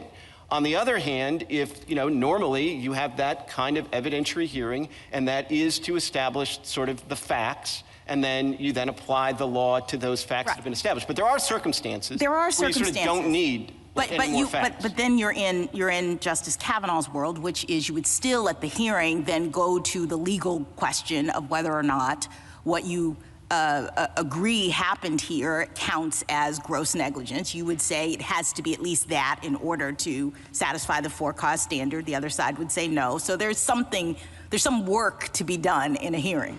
Absolutely. And what another way of putting it is, look, the denial of the hearing to my client, if she does indeed have a right to a hearing, cannot be harmless error. Like, it just can't, no matter what you think of the facts. On the other hand, if you agree with us on the law, you could still resolve this case in her favor on the grounds that, there were two mistakes here. One, she didn't get a hearing, but we don't have to remand for a hearing or any of the rest, because even on the facts kind of most, in the light most favorable to the government, this isn't a removable offense. Can I go quickly to the standards? Because as I read the sort of what happened here, it wasn't as though the district court just sort of made it up in terms of what she thought should count as for cause. My understanding is that she was looking, as you've said several times, to the common law and what courts have traditionally said. And I see, for example, a Maryland court, Board of State Commissioners of Hagerstown, in 1903, which is around the same time as the establishment of the statute, that said, quote, "The phrase for cause must mean some cause affecting the ability or fitness of the incumbent to perform the duty imposed upon him." And other similar courts at the time talked about pre-tenure conduct and said if it was pre-tenure, it can't be sufficient cause unless it was serious enough to undermine the job performance.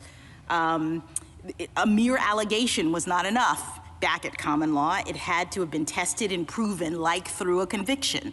So these standards that were used here to determine, at least at the district court level, whether cause was satisfied came from somewhere. Is that right? Absolutely. And, I love that Hagerstown case, because not only is it a very helpful common law case, but it's actually the basis for the definition in Black's law that the government and Judge Katsas below relied on. I mean, Black's law is an unusual dictionary. It just doesn't sort of, pop out the meaning from Noah Webster's mind. It cites cases for particular concepts, and the case it cites for cause is that Hagerstown case. And so all the hypotheticals, I mean, we see them and they might be problematic, but they would be tested against the standards that the courts have applied, right? Absolutely, and if I could just elaborate in one respect, I mean, if you think about pre-office conduct, there's only two kinds. One, there is pre-office conduct that was disclosed to the Senate in the confirmation process. And as to that, even the government sort of says, well, you probably shouldn't let the next president sort of relitigate all of that. And then the second kind is stuff that was undisclosed.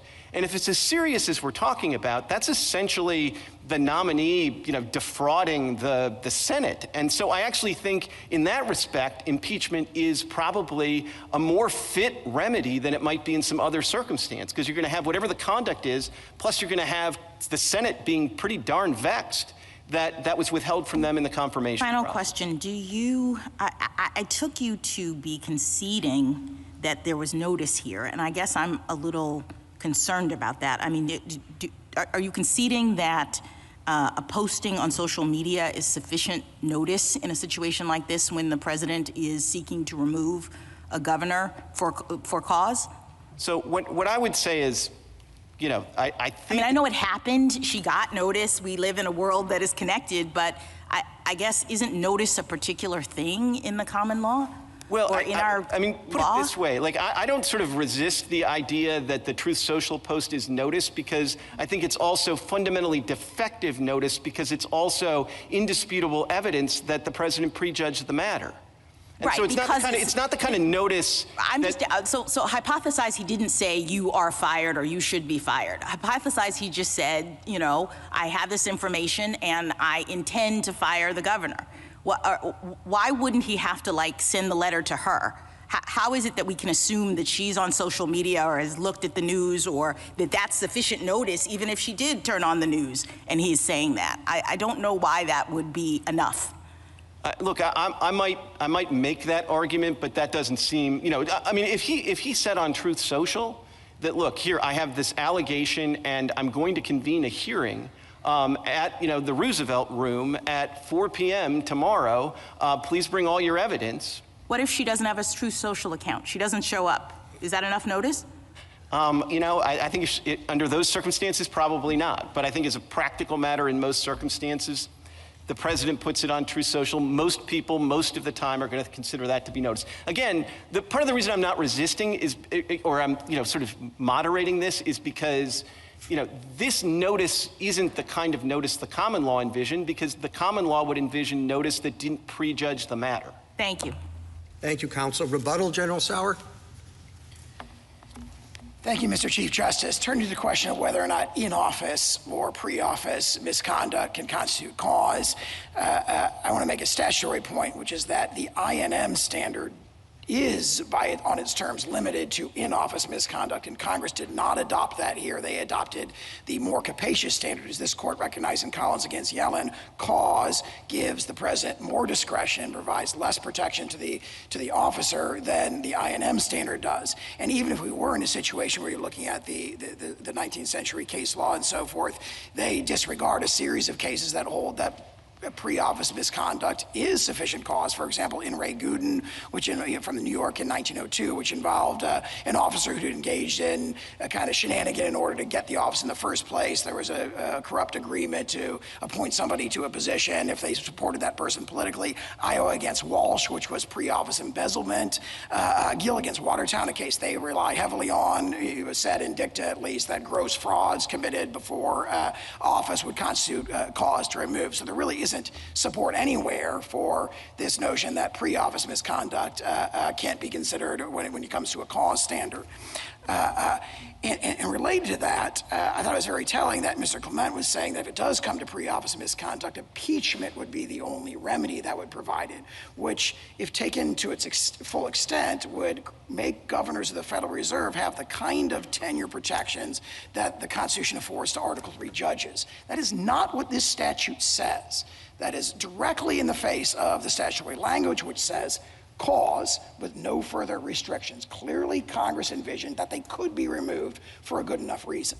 And on that point, I just want to emphasize, there's this colloquy about whether it should be sent back or decided now on the merits. Whichever way the court comes out on that, the court should send it back with an emergency stay, and I want to emphasize two reasons there. This court, no court should hold that the misconduct that's alleged here, which is at least gross negligence, at least an inadvertent notation that is a grave misrepresentation on a mortgage document that's designed to determine the governor's interest rates, is not cause to remove a principal officer of the United States who sets interest rates for the entire country. So all the discussion of what are the outer bounds of cause, where is judicial review, on that fundamental court, neither this court nor any other court should look at this and say, this is likely not cause. That sends the wrong message to the markets. It sends the wrong message to the American people who have to make correct representations to their banks when they're getting their mortgage interest rates.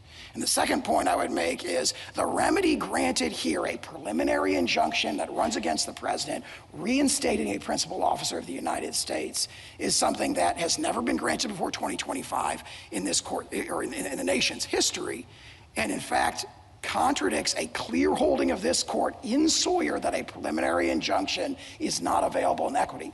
Those two reasons alone clearly suffice to send it, if there is going to be a decision to send it back with the emergency stay that we've asked for.